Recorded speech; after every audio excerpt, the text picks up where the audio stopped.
नमस्ते दोस्तों, मेरा नाम है डॉक्टर राहुल त्रिपाठी और आप देख रहे हैं इंडिया डेंटल ब्लॉग। बहुत सारे लोगों का मेरे पास कमेंट आया है और एक सवाल बहुत ज़्यादा पूछा गया है माउथ ओपनिंग इंस्ट्रूमेंट के बारे में। वो क्या होता है, कैसे इसे यूज़ करते हैं, किस केस में ये ज़्यादा बेहतर रिजल्ट देता है, किस केस में ज़्यादा अच्छा रिजल्ट नहीं देता है। तो ये सारी जो बातें हैं इस वीडियो में मैं आपसे डिस्कस करूंगा, तो ये वीडियो आखिरी तक ज़रूर देखिएगा, काफ़ी ज़्यादा इंफॉर्मेटिव होने वाली है। तो ये वीडियो को शुरू करने से पहले लाइक करना, शेयर करना, चैनल को सब्सक्राइब करना ना भूलिएगा।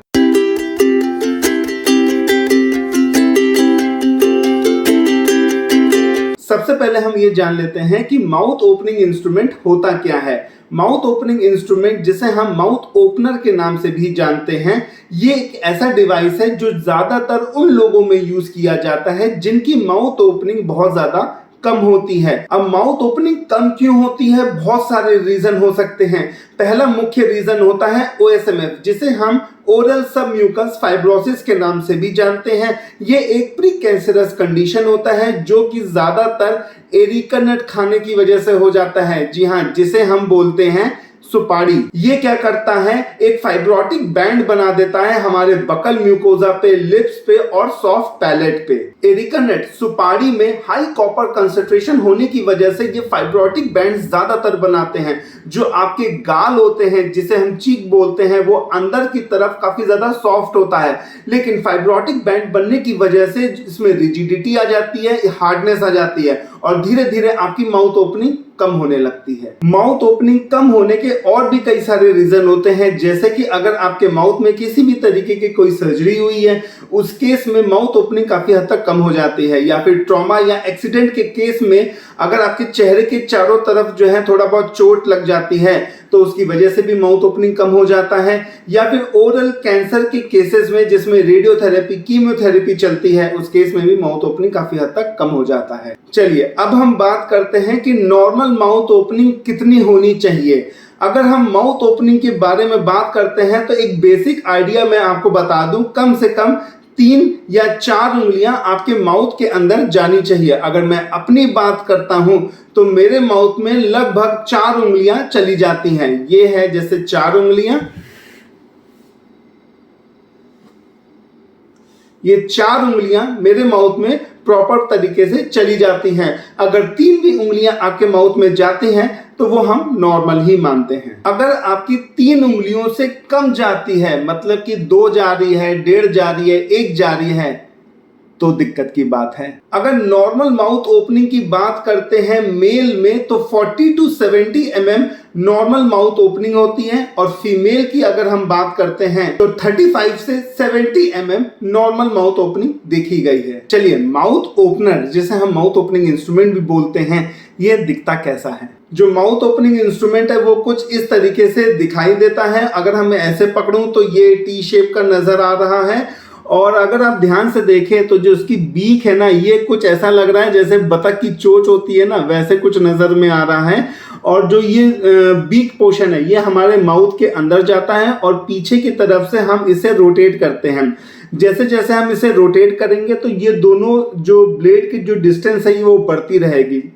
देखिए, मैं इसको रोटेट कर रहा हूं तो ये आप इस पे नजर देख रहे होंगे कि इन दोनों के बीच की जो डिस्टेंस है वो बढ़ रही है।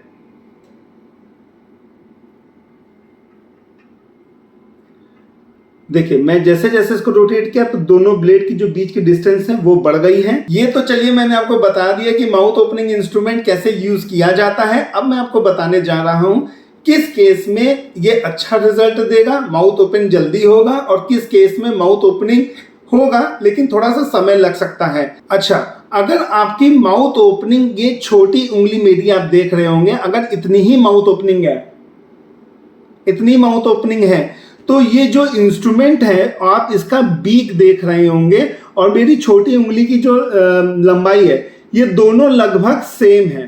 ठीक है, तो अगर छोटी उंगली इतनी जा रही है तो इंस्ट्रूमेंट जो आप इसका बीक मुंह के अंदर डालेंगे, 2 दांतों के बीच में डालेंगे, तो ये प्रॉपरली नहीं जा पाएगा। जब ये प्रॉपरली नहीं मुंह के अंदर जा पाएगा तो ये सही तरीके से अपना काम नहीं कर पाएगा।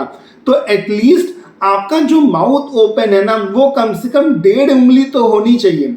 1.5 उंगली अगर होगी तो ये प्रॉपरली आपके माउथ के अंदर जाएगा, फिट हो जाएगा 2 दांतों के बीच में, आप आराम से इसे रोटेट कर सकते हैं। अगर आपकी माउथ ओपनिंग एक छोटी उंगली या 1 उंगली के बराबर है तो सबसे पहले आपको जो आपके फाइब्रोटिक बैंड्स है इसको रिमूव करना पड़ेगा। रिमूव करने का तरीका क्या होता है? सर्जरी के थ्रू हो सकता है, लेजर ट्रीटमेंट के थ्रू हो सकता है। पहले इसे रिमूव करना पड़ेगा जिससे कि आपके जो ये चीक्स है ना थोड़े से सॉफ्ट हो जाए, आपकी माउथ ओपनिंग थोड़ी सी ज्यादा बढ़ जाए, 1.5 उंगली 2 उंगली तक आ जाए, तब ये इंस्ट्रूमेंट ज्यादा बेहतर काम करेगा और आपको जल्दी रिजल्ट देगा। लास्ट पॉइंट, आपको ये बात का ध्यान रखना है कि कभी भी इस इंस्ट्रूमेंट से ओवर स्ट्रेचिंग नहीं करनी है। मतलब कि अगर आपकी 2 उंगली या 1.5 उंगली जा रही है और आपने ये इंस्ट्रूमेंट मुंह के अंदर लगाया और आपने रोटेट करना स्टार्ट किया, मान लीजिए 1.5 उंगली जा रही है, आपने 1.5 उंगली तक आपने इसको रोटेट किया, थोड़ा सा आपने एक रोटेशन दिया, थोड़ा सा बढ़ा, तो आप 10 सेकंड के लिए वहां पे रुक जाएंगे, मन में 1 से 10 तक काउंटिंग करेंगे, उसके बाद उस इंस्ट्रूमेंट को ढीला करके निकाल लेंगे। फिर से आपने मुंह के अंदर रखा, फिर आपने रोटेट किया। ऐसे करते करते कभी भी एक दिन में ये प्रोसेस नहीं होगा, धीरे धीरे होगा। अगर आपको शरीर अपना बनाना है, जिम जाएंगे तो ऐसा थोड़ी ना एक ही दिन में जाएंगे, सारे डंबल डंबल उठाएंगे और एक ही दिन में बाहुबली बन जाएंगे। जी नहीं, ऐसा नहीं होता है, समय लगता है, 1 महीना 2 महीना 3 महीना टाइम लगता है। डिपेंड करता है कि आपके फाइब्रोटिक बैंड आपके माउथ में कितने हैं। तो आपको ये वीडियो अच्छा लगा होगा। थोड़ा सा इंफॉर्मेशन माउथ ओपनिंग इंस्ट्रूमेंट के बारे में मैंने आपको देने की कोशिश किया है। आपको अगर ये वीडियो अच्छा लगा हो तो लाइक करना, शेयर करना, चैनल को सब्सक्राइब करना मत भूलिएगा।